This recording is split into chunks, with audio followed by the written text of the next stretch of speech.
Hello friends, स्वागत है आपका आपके अपने लीगल चैनल सोच पर प्रहार में। मैं हूं एडवोकेट सनी शर्मा और दोस्तों आज की इस वीडियो में मैं आपसे बात करूंगा माननीय सुप्रीम कोर्ट के एक लेटेस्ट जजमेंट पे। यह जजमेंट माननीय सुप्रीम कोर्ट ने अभी कुछ ही दिन पहले 15 फरवरी 2022 को दिया है। दोस्तों इस वीडियो में मैं एक कॉमन प्रॉब्लम पर बात करने वाला हूं। देखिए, आपके मैट्रिमोनियल विवाद जहां से शुरू होते हैं वहां से बात करते हैं। शुरुआत कहां से होती है? जहां पर आपके बीच में कोई डिस्प्यूट होता है और पत्नी मायके चली जाती है। और बहुत बार तो ऐसा भी होता है कि कोई डिस्प्यूट होता ही नहीं है, पत्नी वैसे ही मायके जाती है।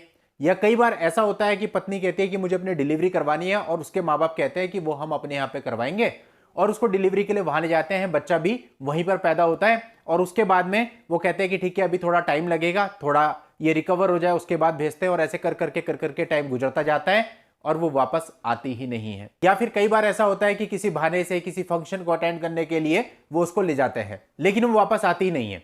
और जब आप कोशिश करते हैं अपनी तरफ से उसे लाने की, नहीं आती है, तो फिर आप क्या करते हैं? सेक्शन 9 डाल देते हैं।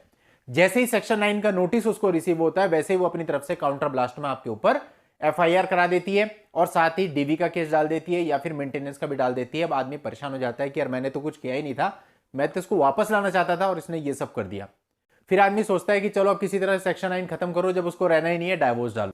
तो इस तरह से सारी प्रक्रियाओं में वो उलझ के रह जाता है। सेक्शन 9 भी डला हुआ है, फिर उसको खत्म करता है, डाइवोर्स डालता है, उधर से 3 केस उसने डाल दिए होते हैं, 4 5 केस उसको चलाने पड़ते हैं, निभाने पड़ते हैं। तो दोस्तों इस पर माननीय सुप्रीम कोर्ट का एक जजमेंट आया है जहां पर सुप्रीम कोर्ट ने पति को बहुत राहत दी है। पूरे मामले के तथ्य, परिस्थितियां और जजमेंट आज की इस वीडियो में मैं आपको बताने वाला हूं। वीडियो में आखिरी तक बने रहिएगा और यदि आपने अभी तक भी चैनल को सब्सक्राइब नहीं किया है तो सब्सक्राइब करके नोटिफिकेशन बेल पर जरूर क्लिक कर दें, क्योंकि इस चैनल पर इस प्रकार की जानकारियां मैं निरंतर आप लोगों के लिए लेकर के आता रहता हूं। तो दोस्तों पहले इस पूरे मामले के तथ्यों को समझते हैं। दोस्तों यहां पर हस्बैंड ने अपनी तरफ से डाइवोर्स का केस फाइल किया था क्रियोलिटी और डिसर्शन के बेस पे। मतलब उसकी पत्नी उसको छोड़ के चली गई थी और आपको जैसे जानते हैं कि अगर 2 साल से ज्यादा इस बात को हो जाता है, पत्नी को गए हुए हो जाता है, तो आपको एक ग्राउंड मिल जाता है डिसर्शन का, उसके बेस पे आप डाइवोर्स में जा सकते हैं। तो वो क्रियोलिटी और डिसर्शन के बेस पे डाइवोर्स में गया था, परंतु उसका मामला जो है वो खारिज कर दिया गया, मतलब उसको डाइवोर्स नहीं मिला।